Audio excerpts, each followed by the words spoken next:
कार्यकर्ताओं के निर्माण के लिए संकल्पित,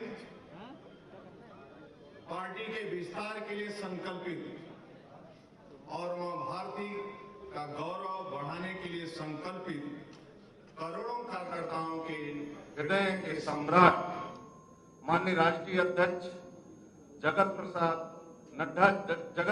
नड्डा जी का श्रद्धेय अटल जी की कर्मभूमि लक्ष्मणपुरी लखनऊ में हम सभी कार्यकर्ताओं को अपना मार्गदर्शन देने के लिए पधारे हैं। सभी देवतुल्य कार्यकर्ताओं से मेरा आग्रह है कि उनके स्वागत में अपने स्थान पर खड़े होकर ऐसी तालियों की गड़गड़ाहट करिए कि बंगाल के धरती पर गूंजे। इतना तेज गड़गड़ाहट करिए मित्रों। आदरणीय जगत प्रकाश नड्डा जी, आदरणीय जगत प्रकाश नड्डा जी, बहुत बहुत धन्यवाद मित्रों। राज्य के लोकप्रिय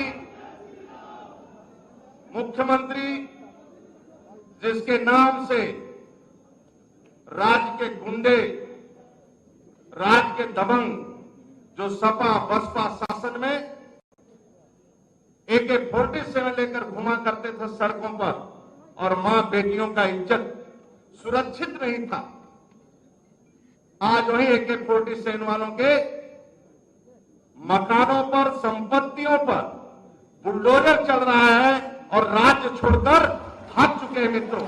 ऐसे राज्य के लोकप्रिय मुख्यमंत्री आदरणीय योगी आदित्यनाथ जी, आदरणीय हमारे मित्रों अपना पूरा जीवन इंजीनियरिंग करने के बाद, पूरी पढ़ाई करने के बाद अपना जीवन भारत मां के चरणों में समर्पित और कार्यकर्ताओं के निर्माण के लिए बूथ अध्यक्ष भी राष्ट्रीय अध्यक्ष बने और एक-एक करें, क्योंकि वंशवाद की पार्टी नहीं है, परिवार की पार्टी नहीं है, किसी के पार्टी नहीं मित्रों। ये भारतीय जनता पार्टी मेरी मां है, उस पार्टी के हम सब सदस्य मित्रों।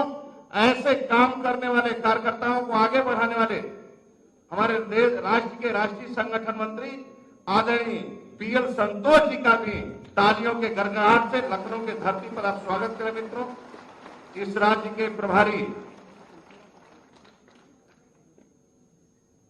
मंच पर बैठे हुए हमारे राज्य के प्रभारी आदरणीय राधा मोहन जी, हमारे राज्य के उप मुख्यमंत्री आदरणीय केशव प्रसाद मौर्य जी, आदरणीय डॉक्टर दिनेश शर्मा जी,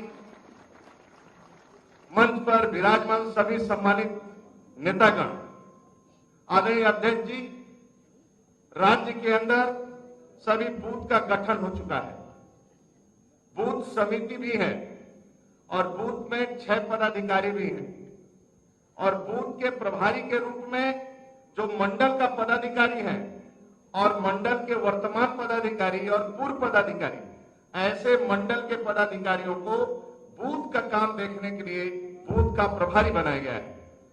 इसी तरह सेक्टर की रचना है जिसमें एक सेक्टर का संयोजक होता है, तो सेक्टर का प्रभारी, सेक्टर के प्रभारी के रूप में जिले स्तर का पदाधिकारी, जो मंडल का प्रभारी हुआ करता था, वह जिले स्तर का पदाधिकारी सेक्टर को सक्रिय करने के लिए और सेक्टर पर कार्यकर्ताओं के निर्माण के लिए और पार्टी के प्रति संकल्पबद्ध हो, इसके लिए जिले स्तर के वर्तमान पूर्व पदाधिकारी सेक्टर के प्रभारी बनाए गए।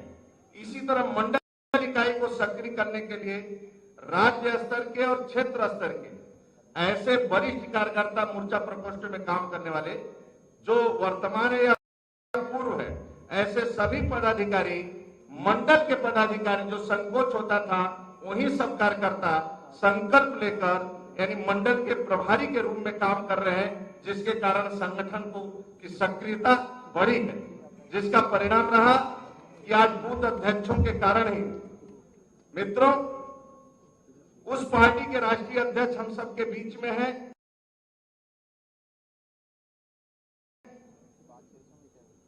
जिस पार्टी का अपना गौरवशाली इतिहास है।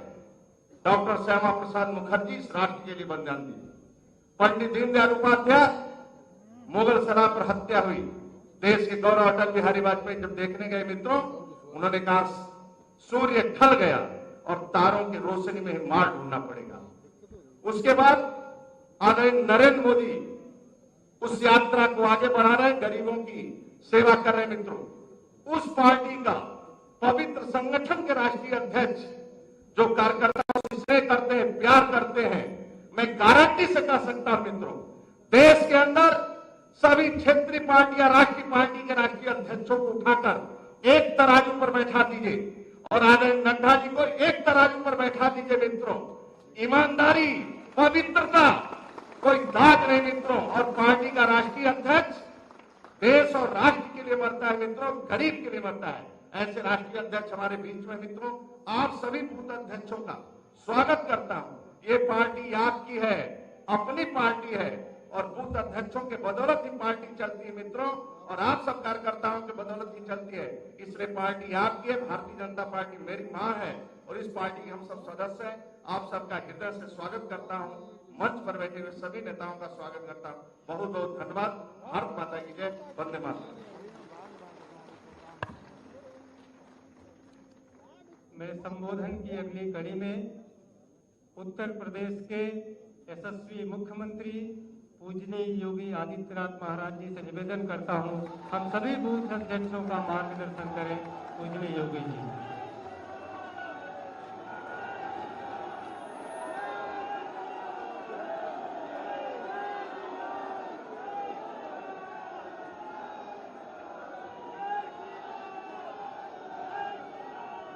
भारत माता की, भारत माता की, भारत माता की। भारतीय जनता पार्टी की लखनऊ महानगर और जनपद की बूथ अध्यक्ष के ऑडियो चला गया। भारतीय जनता पार्टी के लोकप्रिय और यशस्वी राष्ट्रीय अध्यक्ष, अरे नहीं आ रही भाई, नहीं आ रही है, नहीं आ रही, ऑडियो चली गई। जगत प्रकाश नड्डा जी, ऑडियो बढ़ाइए, ऑडियो चली गई। राष्ट्रीय अरे भाई साहब, ऑडियो चली गई। महामंत्री संगठन, अरे बोल देंगे तो मतलब ही कल पूरा मतलब है सम्मानित नहीं श्री तो। संतोष जी, प्रदेश के प्रभारी माननीय श्री राधा मोहन सिंह जी, राष्ट्रीय महामंत्री माननीय श्री अरुण सिंह जी, माननीय श्री दुष्यंत गौतम जी, प्रदेश के अध्यक्ष माननीय श्री स्वतंत्र देव सिंह जी, प्रदेश सरकार में मेरे सहयोगी उप मुख्यमंत्री श्री केशव प्रसाद मौर्य जी, डॉक्टर दिनेश शर्मा जी, प्रदेश के संगठन महामंत्री श्री सुनील बंसल जी, प्रदेश के सह प्रभारी श्री शंकर कुमार जी, प्रदेश के महामंत्री श्री अमरपाल मौर्य जी, महानगर अध्यक्ष मुकेश शर्मा जी, लखनऊ के जिलाध्यक्ष श्री कृष्ण मोदी जी, भारतीय जनता पार्टी के प्रदेश के सभी पदाधिकारीगण और भीषण शीतलहरी के बीच में समय से यहाँ पर उपस्थित लखनऊ जनपद और महानगर के जुड़े हुए सभी बूथ अध्यक्षगण, उपस्थित भाइयों बहनों, आप सबकी ओर से मैं आदरणीय नड्डा जी का लखनऊ की इस धरती पर हृदय से स्वागत करता हूं, अभिनंदन करता हूं।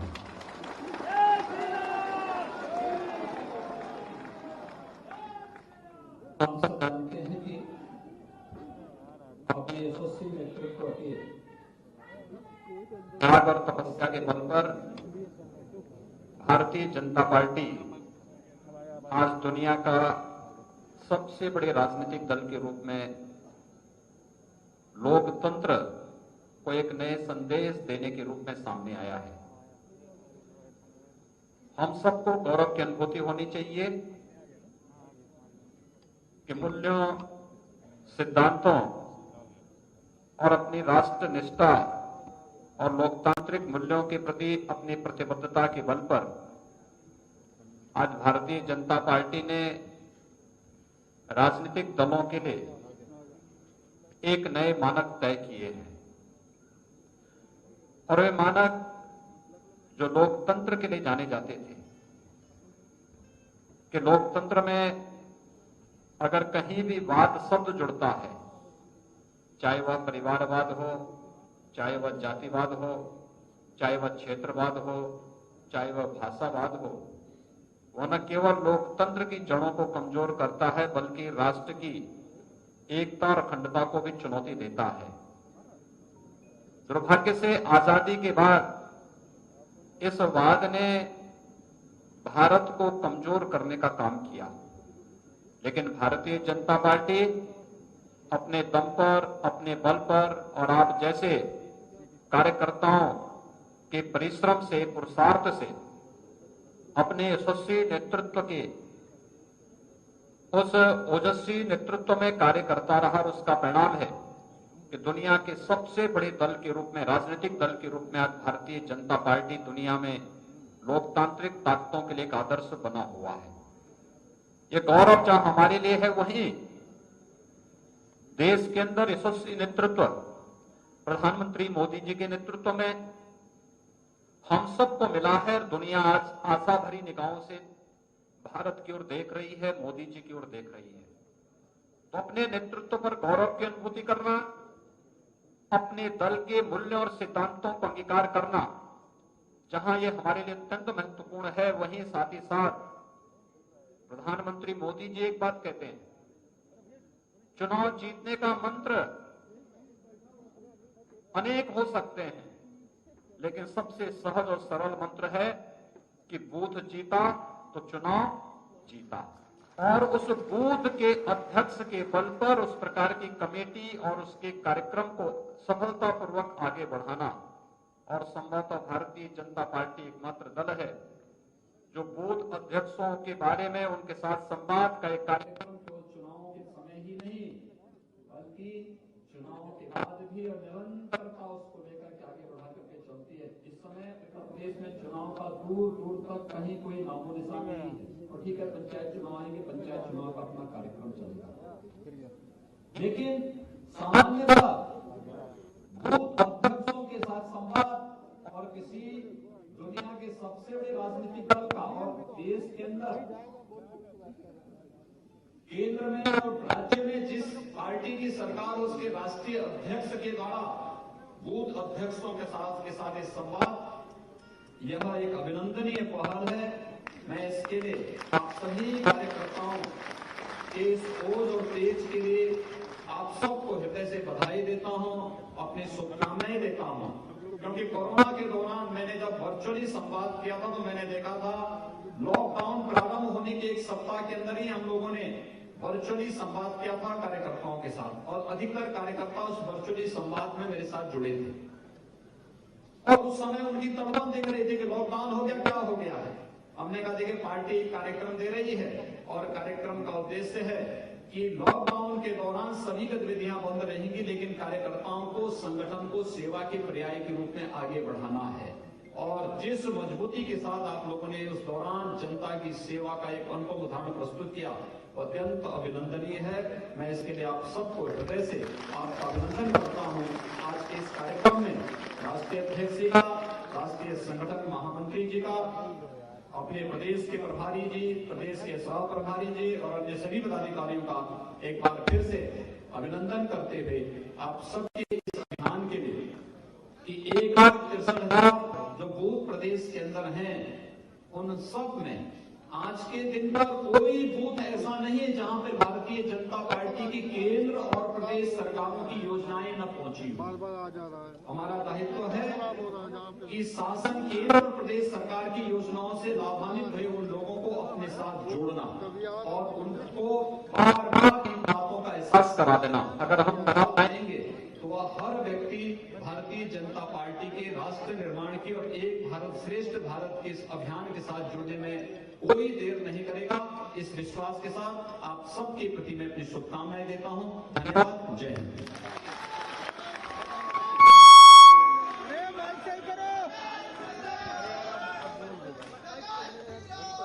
जिनका हम सभी बूथ अध्यक्षों को इंतजार था, ऐसे भारतीय जनता पार्टी के यशस्वी राष्ट्रीय अध्यक्ष माननीय जगत प्रसाद नड्डा जी से निवेदन करता हूं कि हम सबका मार्गदर्शन करें। माननीय राष्ट्रीय अध्यक्ष जी। बैठिए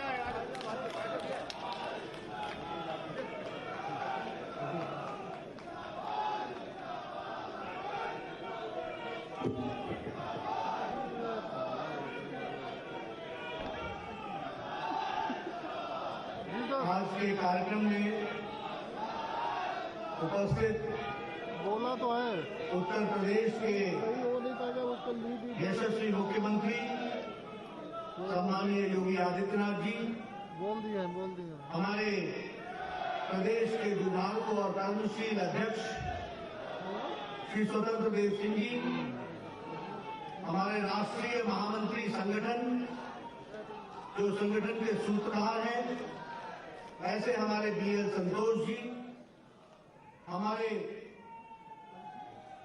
यहाँ के प्रभारी और भारतीय जनता पार्टी के वरिष्ठ नेता सांसद श्री राधा मोहन सिंह जी, हमारे सह प्रभारी श्री सत्या कुमार जी, हमारे राष्ट्रीय महामंत्री और हेडक्वार्टर्स के जनरल सेक्रेटरी और यहां से सांसद सम्माननीय अरुण सिंह जी, हमारे राष्ट्रीय महामंत्री दुष्यंत गौतम जी, हमारे उप मुख्यमंत्री श्री केशव प्रसाद मौर्य जी, हमारे उप मुख्यमंत्री दिनेश शर्मा जी, प्रदेश के संगठन महामंत्री सुनील बंसल जी और हमारे यहाँ के स्टेट के जनरल सेक्रेटरी अमरपाल मौर्य जी, सम्मानित मंच और यहाँ उपस्थित हमारे लखनऊ और शहर और गांव के ग्रामीण क्षेत्र के बूथ अध्यक्ष, बूथ की समितियां,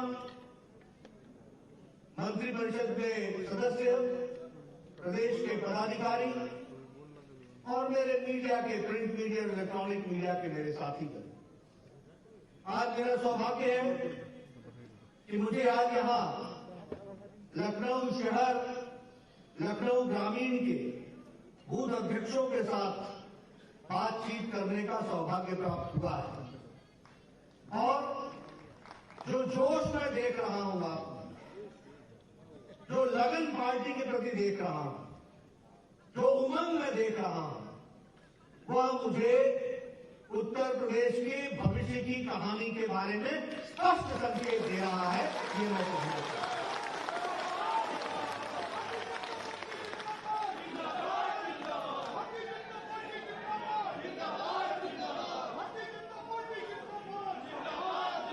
मित्रों, हम सब लोग राजनीतिक कार्यकर्ता हैं।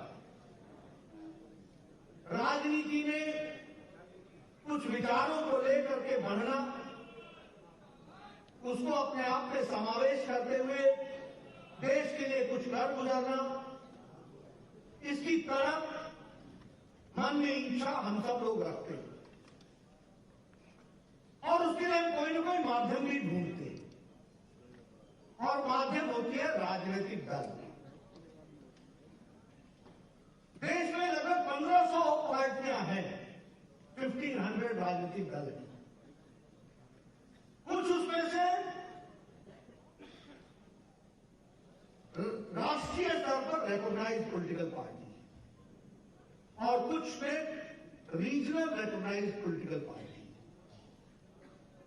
हम सब लोग भी राजनीति में काम कर रहे हैं, लेकिन मैं हमेशा सबको कहता हूं कि जिसको भारतीय जनता पार्टी के कार्यकर्ता के रूप में काम करने का मौका मिला, उसे राजनीति की दृष्टि से अपने आप को बहुत ही भाग्यशाली मानना चाहिए।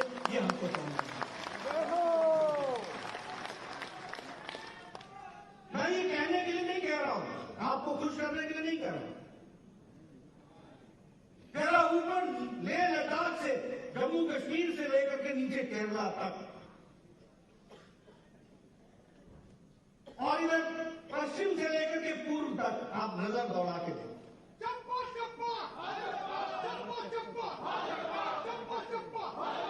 हर जगह आप देखेंगे, चाहे वो राष्ट्रीय पार्टियां हैं, चाहे वो रीजनल पार्टी हैं, सभी पार्टियां परिवारवाद के घेरे में आई हैं। कोई पार्टी नहीं बची है। पिता अपना बैटन बेटे को ही लेके जाएगा, बाकी जितने हैं झंडा लेके दौड़ेगा। ये भारतीय जनता पार्टी ही पार्टी है जहां एक साधारण परिवार से आने वाले व्यक्ति भारत का प्रधानमंत्री बनता है और देश की तस्वीर बनती है।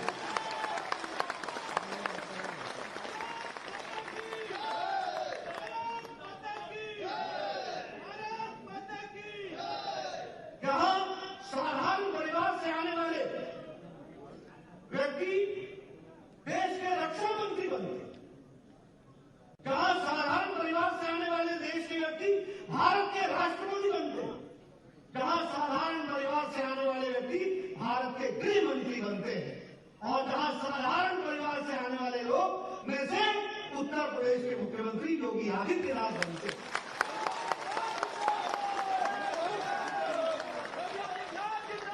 ये मंच पर बैठी हुई आप तस्वीर देख लीजिए, किसी के भी परिवार के व्यक्ति राजनीति में नहीं थे, और इसको छोटा सौभाग्य मत मानना मित्रों। ये प्रजातंत्र में बढ़ती हुई पार्टी डेमोक्रेटिक पार्टी है तो भारतीय जनता पार्टी है। मैं कई बार इस बात को दोहराता हूं और मेरे मन में इच्छा होती है जब भी कार्यकर्ता मिलता है तो मैं उससे शेयर करूं। कोई भी राजनीतिक दल में व्यक्ति या तो बाई चॉइस आता है, यानी उसके सारे राजनीतिक दलों को पढ़कर समझकर उसको लगा तो वो बीजेपी में आता है, या कोई बाई एक्सीडेंट आ जाता है। बाई एक्सीडेंट ऐसे होता है, इमरजेंसी लगी, कांग्रेस से लोग बहुत विमुक्त हुए, अन्य दलों में गए तो बीजेपी में भी आ गए। और कुछ घटनाएं ऐसी घटती हैं जिसमें लोग किसी के साथ जुड़ के चले आते हैं, एसोसिएट होके चले आते हैं। उनसे पूछो कैसे पहुंचे तो बोला जी हमको वहां पर मिले थे शमशेर जी, वो जाते थे बीजेपी में, मैं भी साथ हो गया। मैं कहता हूं कि आप बाई चांस आए हो, बाई चॉइस आए हो, बाई एक्सीडेंट आए हो, आप सही जगह आए हो, इस बात को हमको समझना।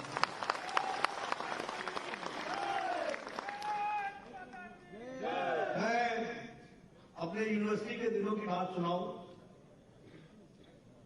बार बार मन में इच्छा होती है, 80 का दशक था, बीजेपी का जन्म हुआ था, जनसंघ से हम बीजेपी में आए थे, जनता पार्टी होती थी। मैं उस समय विद्यार्थी में काम करता था, विद्यार्थी परिषद में काम करता था। उस समय कांग्रेस का बोलबाला था, हम विचार के लिए लड़ रहे थे, दूर दूर तक सफलता दिखने पर नहीं दिखती थी। तो हमको लोग, हमारे साथी बोलते थे, Nadda you are a good person but in a wrong party. तो मैं उनसे पूछा था but I am in right ideology, मैं सही विचारधारा के साथ। तो वो कहते थे what will you do with ideology. तो मैं कहता था कि ideology is the only reason which brings changes, वही परिवर्तन लाता है, और इसलिए हमको परिवर्तन लाना है तो आइडियोलॉजी के साथ चलना चाहिए। तो बोलते थे, हमको बोलते थे कांग्रेस के लोग, Nadda you don't know politics, politics is power, without power nothing. आज जब वो मुझे मिलते हैं तो मेरे साथ ही, तो मैं उनसे पूछता हूं डू यू नो पॉलिटिक्स।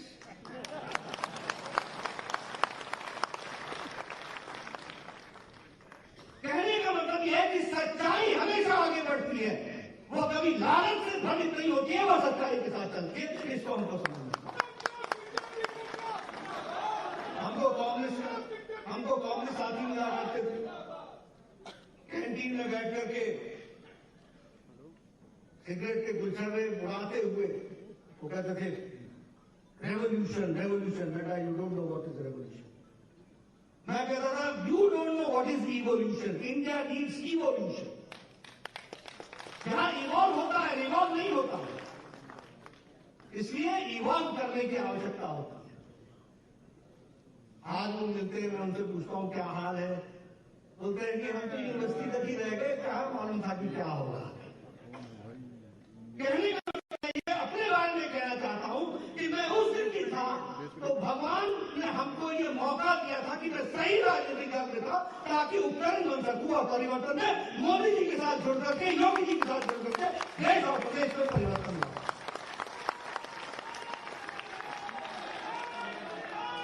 इसलिए मित्रों, मैं आप लोगों को सबको बधाई देना चाहता हूं कि ये ताकत, ये बूथ अध्यक्षों के संख्या 2 दिन के सूचना पर, 1 दिन की सूचना पर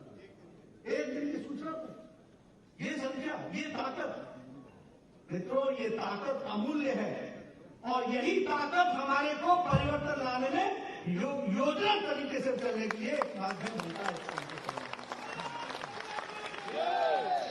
हमसे लोग पूछते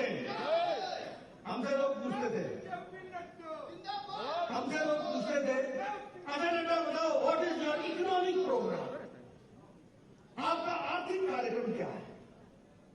क्योंकि उन्होंने दास कैपिटल के 10 बड़े शब्द सीख रखे थे, तो शायद परिवर्तन के चैंपियन तो वही थे, बाकी तो जानते ही नहीं। लेकिन मित्रों, हमारे दीनदयाल उपाध्याय जो इसी धरती से पैदा हुए और जिन्होंने देश दुनिया में परिवर्तन लाया, वो एकात्म मानववाद को साक्षात रूप में करने का काम मोदी जी और अटल बिहारी वाजपेयी जी ने किया। ये हमको समझना। अभी नारा आपने लगाया जय श्री राम का सांस्कृतिक राष्ट्रवाद की का द्योतक है। हम सांस्कृतिक राष्ट्रवाद के साथ आगे बढ़े, एकात्म मानववाद को सम्मिलित किया और देखिए अर्थ को भी समझने का तरीका पूर्णतः समझा तो वो भारतीय जनता पार्टी ने समझा। कैसे समझा? आपको मैं बहुत बढ़िया खाना खिलाता हूं और आपको मैं बहुत अच्छे कपड़े देता हूं और आपको आपकी सुविधाएं देता हूं और मैं कहता हूं कि आप जो हम बोलूंगा वहीं बैठोगे और उसे इधर उधर नहीं खिसकोगे, आप शांत रहोगे। वामपंथी कहते हैं कि पेट की भूख ही सबसे बड़ी चीज है। क्या मैं बढ़िया खाना दे दूं और बोलूं कि यहीं बैठो, आप बैठोगे? क्या वही संतुष्टि का कारण बनेगा? अगर मान लीजिए कि आपको मैं हाथ से निकाल दूं और सिर्फ आपकी मन की शांति दे दूं, आप खुश होगे?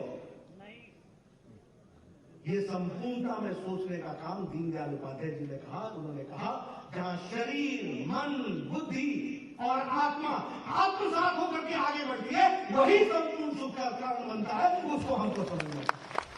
यह है एकात्म मानववाद। जब मानववाद में एकात्मता, अर्थ भी चाहिए, मन भी चाहिए, इंटेलेक्चुअल सेटिस्फैक्शन भी चाहिए, आत्मा की सेटिस्फैक्शन भी चाहिए और मेरी ही नहीं चाहिए, मेरे पड़ोसी की भी चाहिए।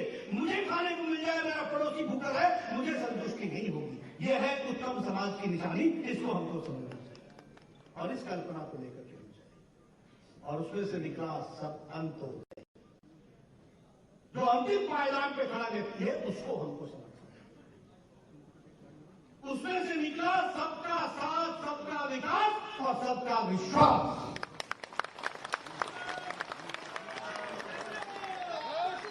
और उसमें से निकला फिर जनधन योजना, उज्ज्वला योजना, उजाला योजना, सौभाग्य योजना, आयुष्मान भारत। ये किसके लिए समर्पित है? ये 8 करोड़ बहनें कौन है जिनको गैस का चूल्हा मिल रहा है? ये 1 करोड़ 30 लाख से ज्यादा उत्तर प्रदेश में कौन है जिनको गैस का चूल्हा मिल रहा है? ये वो गरीब लोग हैं जो कभी सोच नहीं सकते थे कि वो गैस का चूल्हा देखेंगे, उनको ये नसीब हुआ। ये हमको 1 करोड़ को 40 लाख के आसपास हमारे यहाँ टॉयलेट्स बने, स्वच्छता अभियान, मोदी जी के स्वच्छता अभियान में मजाक बनाया जा रहा था। आज दुनिया ने रिकॉग्नाइज कर लिया कि स्वच्छता अभियान में भारत की तस्वीर बदली है। ये मोदी जी को यूनाइटेड नेशंस ने इसके लिए पुरस्कृत किया। और उत्तर प्रदेश में 1 करोड़ 40 लाख से ज्यादा टॉयलेट बने। मैं सही यहाँ पे आपको बताऊंगा, लेकिन लगभग 1.5 करोड़ के आसपास। और फिर मैं कहूंगा मित्रों, ये टॉयलेट घर, ये सिर्फ टॉयलेट ही नहीं था, ये महिलाओं का सम्मान का इज्जत घर था। इसको हमको समझना है। क्या ये सही तस्वीर नहीं? क्या ये सच्चाई नहीं कि 2014 के पहले बहनें अपने नित्य क्रम के लिए सूर्यास्त और सूर्योदय का इंतजार करती थी गांव में? क्या ये सही बात नहीं है कि उनको अपने जीवन में कितना नैतिक नित्य कर्मों के लिए कितना उनको कष्ट भोगना पड़ता था? आज मोदी जी ने उनको आजाद किया है और वह स्वच्छ भारत में और उत्तर प्रदेश और भारत देश ओडीएफ फ्री हो गया है, ओपन डेफेकेशन फ्री हो चुका है। इस बात को हमको समझना। मैं गांव से आता हूं, सौभाग्य योजना की बात करें, गांव वाले बोलते थे हमें बिजली दे दो, हमारे पास हमारा नया मकान बनाया, हमको कम क्या बोलता था? तार है तेरे पास? नहीं तो तार नहीं है तो मैं कहां से तुमको बिजली दूंगा? जैसे तार देना उसकी जिम्मेवारी थी, लेकिन नहीं था। आज वो तार सौभाग्य योजना के तहत और उसके बाद क्या बोलते थे कि खंबा है, ऐसा करो गांव वालों को लेके आना, खंबा ले जाना अपने कंधों पर, जब खंबा पहुंच जाए तो बता देना, तो मैं जूनियर इंजीनियर को भेज दूंगा। ये गांव की तस्वीर थी कि नहीं थी? थी कि नहीं थी? और मैं पिछली बार लखनऊ के बगल के गांव में गया था, वहां पर किसी को बिजली दी गई थी, उसके कार्यक्रम में गया था, तो उसने कहा भैया जी मजा आ गया, दोपहर को फॉर्म दिया, शाम को बिजली लग गई, मोदी जी का कमाल देख लिया। ये हमको ये उज्ज्वला योजना, मैं इसको सही मायने में सिर्फ गैस का कनेक्शन नहीं है मित्रों, ये 8 करोड़ बहनों का एम्पावरमेंट है, उनका सशक्तिकरण है। मुझे नहीं मालूम कि आप गांव से कितनी जुड़े हैं, लेकिन मैं जुड़ा हुआ हूं। मैं आपको कह सकता हूं हमारे गांव में क्या होता था। हमारे गांव में सवेरे 4 बजे बहनें उठती थी, और सवेरे 4 बजे अगर आपको गांव के बगल में कोई जंगल हो तो आपको आवाज सुनाई देती थी, ठक ठक ठक। 4 बजे सवेरे वो लकड़ियां काटती पेड़ पर चढ़। और पुराने जमाने में कोई ऐसा गांव हमारे इलाके में नहीं था जिस गांव में कोई न कोई महिला पेड़ से गिर करके या तो टांग नहीं तोड़वाई हो या रीढ़ की हड्डी नहीं तोड़वाई, कोई न कोई महिला मिल जाती। ये तस्वीर थी। और न आपको जमीन की बात बताऊं, और आज जब 8 करोड़ लोगों को गैस का कनेक्शन मिल गया है, तो बहनें अब बिना जंगल गए हुए घर में 5 बजे गैस का चूल्हा ऑन करके चाय पिला देती है पूरे परिवार को। यह परिवर्तन है, ये छोटी घटना नहीं है। आपने देखा होगा गांव में वो लकड़ी का और वो कहीं कहीं जगह पर पाइप का बना करके फूकने के लिए, चूल्हा जलाने के लिए, और एक एक बहन 200 सिगरेट का धुआं चूल्हे का अपने छाती पर ले लेती। मैं स्वास्थ्य मंत्री रहा हूं, आगे के आप रिपोर्ट देख लेना, बहनों को फेफड़े की बीमारी में कहीं आ रही है, इस बात को हमको समझना चाहिए। ये उस पर से निकल कर गया है। इसलिए ये सौभाग्य योजना, उज्ज्वला योजना, इसको बहुत गहराई में समझने की जरूरत है। अभी ये कोरोना का संक्रमण लड़ तो अमेरिका भी रहा था, लेकिन क्या हुआ, अर्थ और हेल्थ इसमें ऑप्शन तय नहीं कर पाए। नतीजा क्या निकला? नतीजा ये निकला कि वहां राजनीतिक मुद्दा बना, चुनाव का मुद्दा बना, और चुनाव में हार दी। और हमसे ज्यादा हेल्थ में उनके पास ज्यादा व्यवस्था थी, लेकिन उनका देश चल रहा। सारा यूरोप, स्पेन, इटली, इनकी स्वास्थ्य की व्यवस्थाएं हमसे अच्छी थी, लेकिन ये सारे के सारा चरमरा गया, कोलैप्स कर गया, असहाय हो गए, क्योंकि नेतृत्व तो सही समय पर फैसला नहीं ले पाया। और हमारे यहां मोदी जी 130 करोड़ का देश, 33 करोड़ की आबादी है अमेरिका की, 130 करोड़ का हमारा देश, हमारे मोदी जी ने सही समय पर फैसला लेकर के, टाइमली इंटरवेंशन करके, लॉकडाउन लगा करके और बोल्ड डिसीजन लेकर के इस देश को बचाया है। ये हमको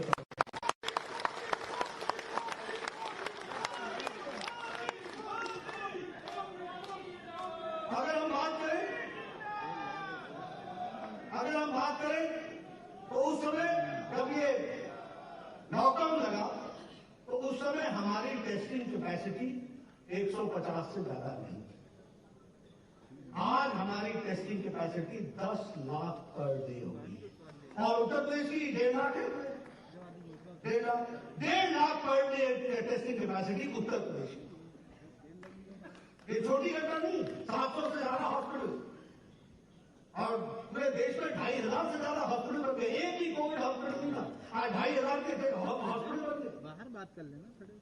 आत्मनिर्भर भारत में उस समय पर्सनल प्रोटेक्शन इक्विपमेंट सारे का सारा बाहर से आता था, हम नहीं बनाते। आज हम 5 lakh per day personal protection equipment बना रहे हैं। उस समय हमारे पास वेंटिलेटर नहीं था, 3 लाख वेंटिलेटर भारत बना। इसलिए आज भारत कोविड से लड़ने के लिए तैयार हुआ और देश को बचाया, और सबसे कम मॉर्टेलिटी रेट और सबसे अच्छी रिकवरी रेट खड़ी हुई तो भारत की हुई। ये हमको समझना आने वाले रिकवरी रेट 97 से ज्यादा है, 97% तो प्लस समथिंग, हर दिन बढ़ती जा रही है। उत्तर प्रदेश की आबादी 24 करोड़, अमेरिका की आबादी 33 करोड़, वहां मरने वालों की संख्या 4 लाख। यहां जान सबकी महत्वपूर्ण है, लेकिन 8,000 हमको ये अंतर समझना पड़ेगा, ये लीडरशिप की क्वालिटी समझनी पड़ेगी कि किस तरीके से मोदी जी ने देश को कोरोना से बचाया और किस तरीके से योगी जी ने इसमें सहयोग करके उत्तर प्रदेश को आगे बढ़ा करके ले गए। इसको हमको समझना। और क्या ये सच्चाई नहीं है? क्या ये सच्चाई नहीं है? क्या ये सच्चाई नहीं है कि जब हमारे मजदूर भाई चले तो उत्तर प्रदेश ने सिर्फ उत्तर प्रदेश के मजदूरों की चिंता नहीं की, बल्कि उत्तर प्रदेश से गुजरने वाले हर मजदूर की चिंता की और इसको देश में सराहा गया। ये भी लाखों तो आए जिनको हम लोगों ने घर तक पहुंचाया, योगी जी ने पहुंचाया, लेकिन लाखों ऐसे थे जिनको यहां से भेजने का भी उनके प्रदेशों में इंतजाम किया गया। ये हमको ध्यान देना चाहिए और सारे देश ने सराहा है। मैं योगी जी को बधाई देना चाहता हूं।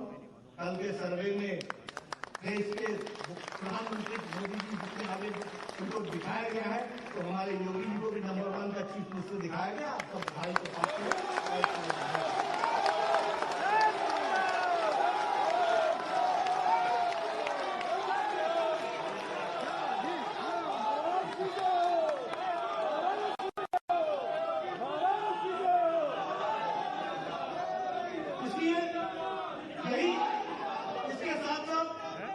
प्रधानमंत्री गरीब कल्याण योजना 1,70,000 करोड़ रुपए का 20 करोड़ बहनों के खाते में 500 रुपए पहुंचाने का इंतजाम, उनके खातों में पहुंचाने के लिए प्रधानमंत्री किसान सम्मान निधि में 8 करोड़ 56 लाख किसानों के खातों में 2,000 रुपए पहुंचाने का इंतजाम। और ये नवंबर दिसंबर में तीसरी किस्त भी 18,000 करोड़ रुपए 8 करोड़ 56 लाख किसानों के खाते में पहुंचाया। ये यही मोदी जी के नेतृत्व में देश है, जहां आज से कुछ साल पहले स्वर्गीय राजीव गांधी बोला करते थे कि मैं 1 रुपया भेजता हूं तो 85 पैसे खर्च हो जाते हैं रास्ते में और 15 पैसे ही पहुंचते हैं इसको मिलना चाहिए।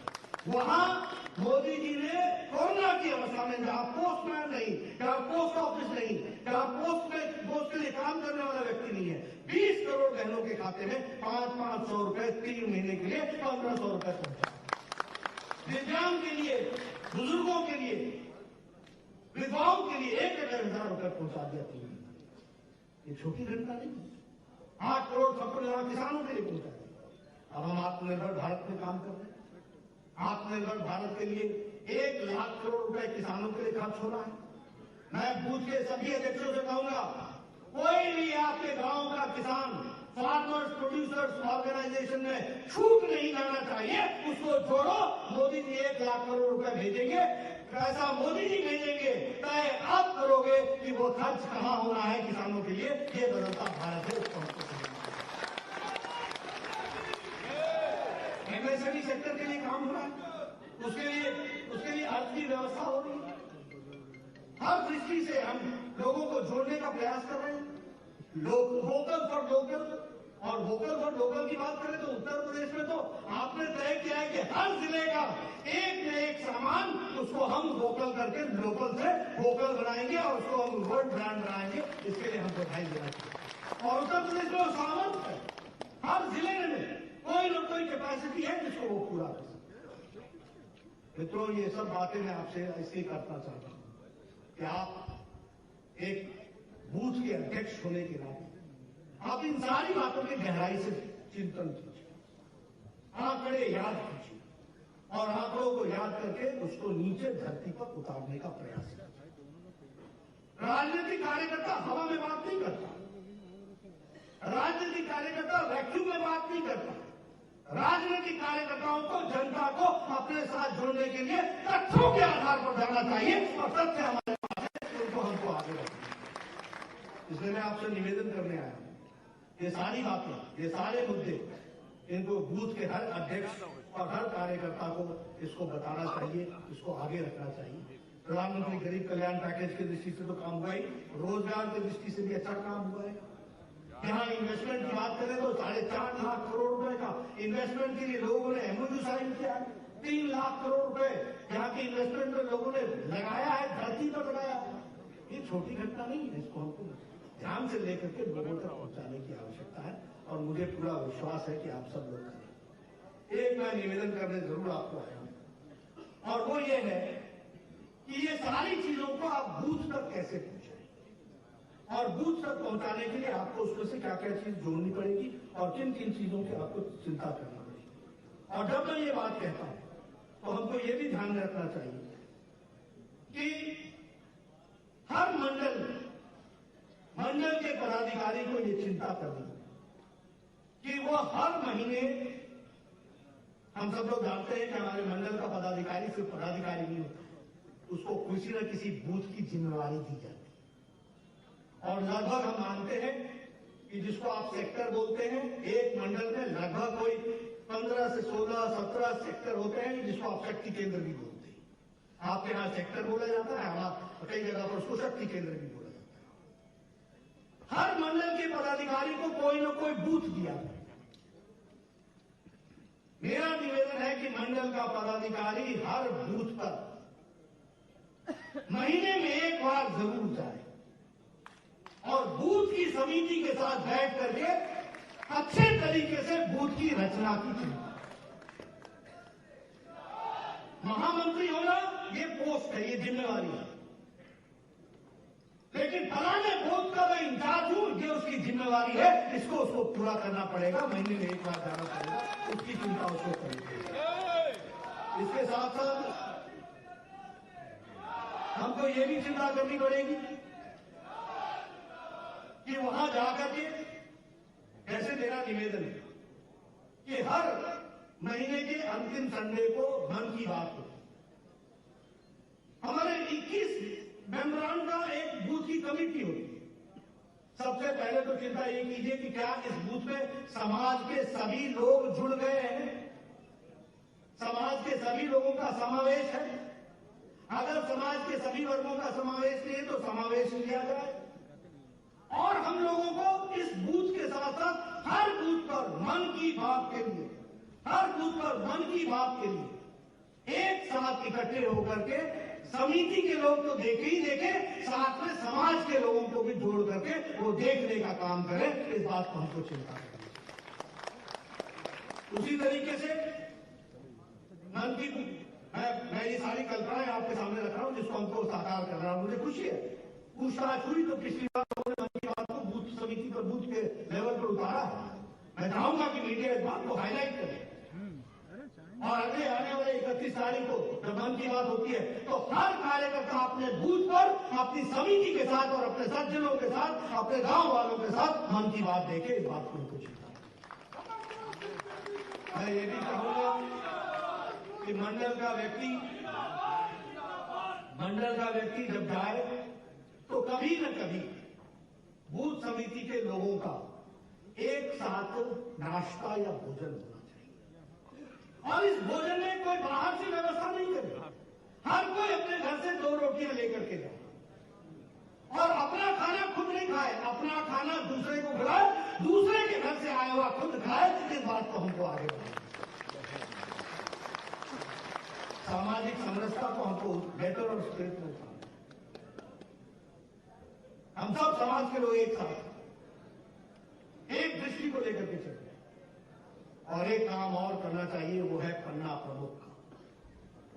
एक बूथ पर लगभग 900 से 1000 वोट होते हैं, और एक बूथ की पन्ने में लगभग बूथ लिस्ट अगर आप देखेंगे तो 30 से 35 पन्नों की होती है, और एक पन्ने पर 30 नाम होते हैं। 15 एक तरफ होते हैं, 15 एक तरफ, यानी 30 नाम एक पन्ना पर होता है। इस वर्ष मैं आपको टारगेट देता हूं बूथ के अध्यक्षों को, एक पन्ना के लिए एक कार्यकर्ता को जिम्मेदार बनाइए, और वो हर 15 दिन पर उन कार्यकर्ता, उन 30 लोगों से मिलने का, संपर्क साधने का काम करे। और इतना ही नहीं, उनके सुख दुख में शामिल हो, उनके साथ खड़ा हो, उनके सामाजिक समरसता में योगदान करे, और उनके भाई के नाते, उनके बहन के नाते उसको पूरा का पूरा आदर देते हुए मुख्य धारा में शामिल करने का काम, ये पन्ना प्रमुख की दृष्टि से हमको करने की जरूरत। आगे चल के मैं पन्ना कमेटी पर भी आपको लाऊंगा, वो टारगेट आपको अगली बार दूंगा, लेकिन हाँ, हमको पन्ना प्रमुख से पन्ना कमेटी तक जाना है।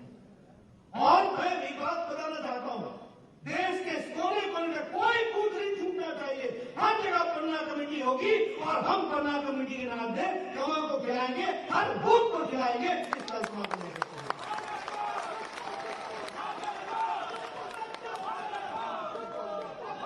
और ये सिर्फ इसलिए नहीं कि भारतीय जनता पार्टी यशस्वी हो, ये हमारी जिम्मेवारी है। आज हम बहुत भाग्यशाली हैं कि दुनिया में सबसे जाने माने नेता के रूप में भारत के प्रधानमंत्री श्री नरेंद्र मोदी जी हमारा नेतृत्व कर रहे हैं और उनके कार्यकाल के माध्यम से आगे भारत का परिवर्तन हम लोग देख रहे हैं। उसके लिए हमको काम करना, और इसलिए हमारी ये जिम्मेवारी होती है।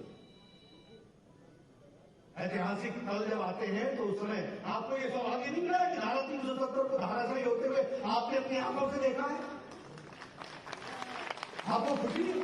क्या ये हम लोगों के लिए सौभाग्य की बात नहीं है कि 500 साल 1000 साल से राम जन्मभूमि की बात कर रहे थे? राम जन्मभूमि का शिलान्यास भारत के यशस्वी प्रधानमंत्री के कार्यक्रम द्वारा हम लोग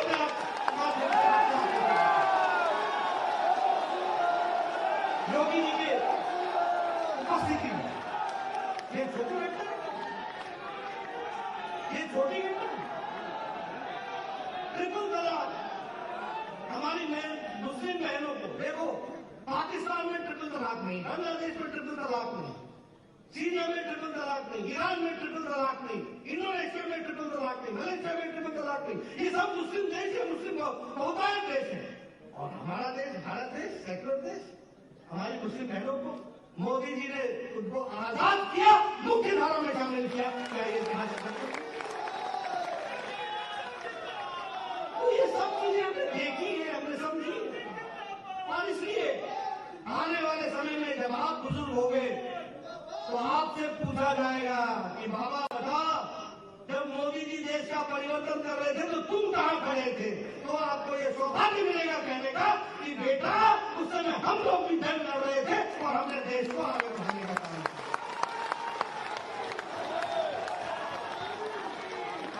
और ये करने के लिए पहले बूथ सबसे मजबूत, मेरा बूथ सबसे मजबूत, इसके लिए हमको काम करना।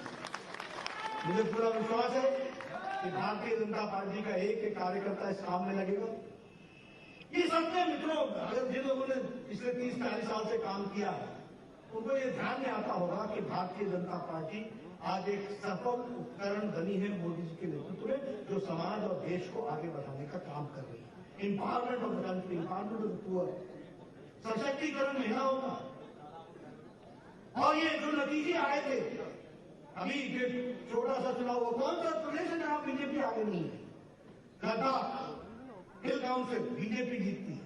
जम्मू कश्मीर धारा 370 को धाराशाही करने के बाद, बुकर के सारे लोगों को मिलाने के बाद, उसके बावजूद भी वोट शेयर में सबसे ज्यादा भारतीय जनता पार्टी आती है और सबसे ज्यादा सीटें लेकर के भारतीय जनता पार्टी। श्रीनगर में बीजेपी जीतती है, बांदीपुर में बीजेपी जीतती है। वहां कमल खिलता है, हमको समझना चाहिए। क्या कर्नाटक, क्या केरला, क्या तेलंगाना, क्या उत्तर प्रदेश 7 में से 6 सीटें बीजेपी, क्या गुजरात 8 में से 8 सीटें बीजेपी, जो कांग्रेस की सीटें थे वो बीजेपी ने जीती। क्या मणिपुर 5 में से 4 सीटें BJP, Madhya Pradesh BJP, Uttar Pradesh BJP, Bihar BJP.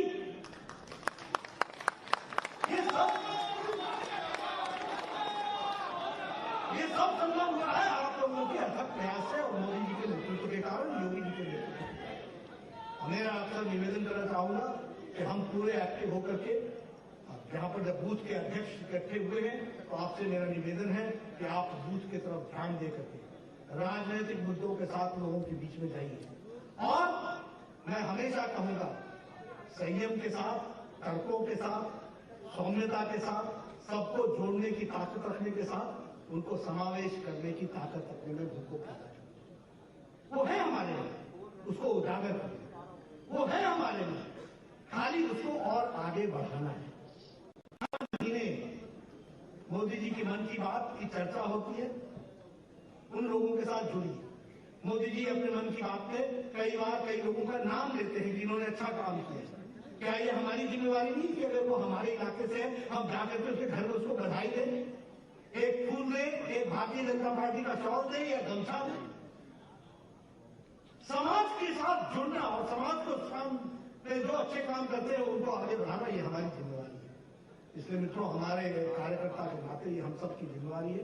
मुझे पूरा विश्वास है, जिसके पास इतनी बड़ी शक्ति कार्यकर्ताओं की हो, जिसके पास नेता हो। अब देखिए, मैं आपको चर्चा करूँ, कई बार मेरे मन में आता है, इसलिए मैं बार बार बोल देता हूँ। पार्टियों का हाल क्या है? किसी के पास नेता है तो नीति नहीं, किसी के पास नीति है तो नियत नहीं, किसी के पास नियत है तो कार्यक्रम नहीं, किसी के पास कार्यक्रम है तो कार्यकर्ता नहीं। ये बीजेपी है जिसके पास नेता भी है, नियत भी है, नीति भी है, कार्यकर्ता भी है, कार्यक्रम भी है।